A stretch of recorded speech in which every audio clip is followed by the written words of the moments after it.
Today I am going to share with you the vision of the Mira Prophetica ministry,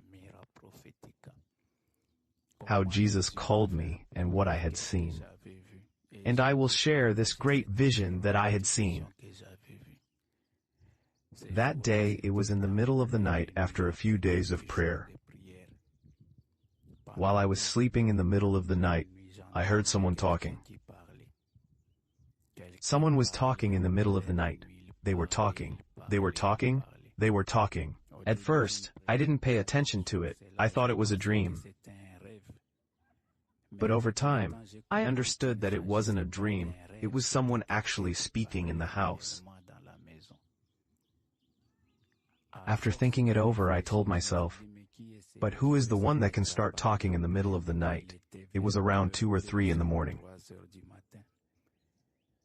At that hour, everyone is supposed to be asleep. Who is it? It's him who's speaking.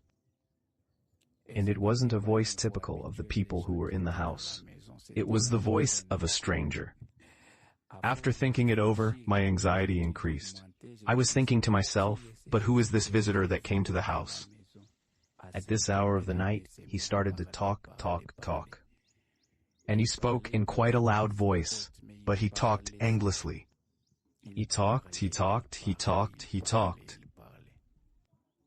was talking to himself. He was talking.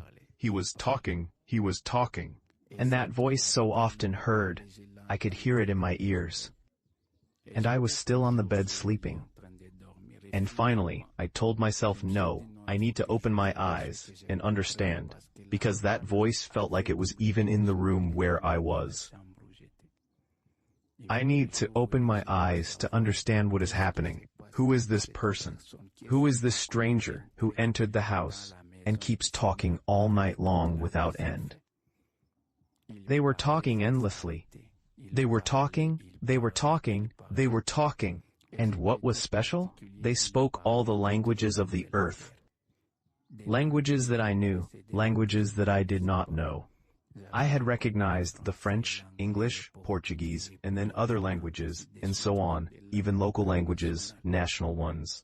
He spoke, and in reality, it was the same message he was repeating in the different languages. When he finished with one language, he would repeat the same message in another language, and so on. And I believe he had to speak every language that exists on this earth, because I had to understand even the Chinese, languages that I didn't even know. They repeated, they kept repeating. And when they finished, they started again with the same set of languages, again, over and over again, the same messages. And the messages were so profound. The messages were so moving. The messages were so upsetting that I decided to open my eyes to see who this person is.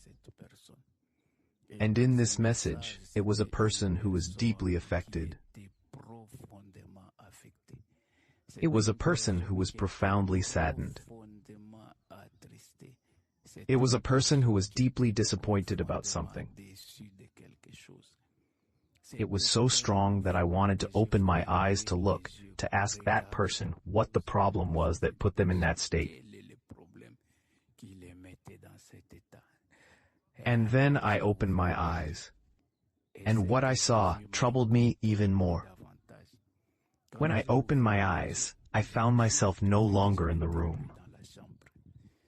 I was somewhere, nowhere.